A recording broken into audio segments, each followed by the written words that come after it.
You ask Tiger to solve. This deals with linear equations with one unknown.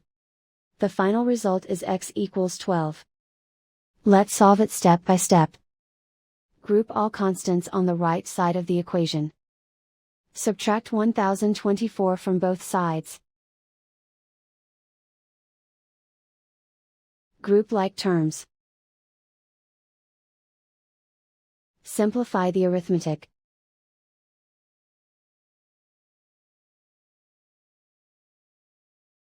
Isolate the x. Divide both sides by -64. Cancel out the negatives. Simplify the fraction. Cancel out the negatives. Find the greatest common factor of the numerator and denominator. Factor out and cancel the greatest common factor. And so the final result is x equals 12.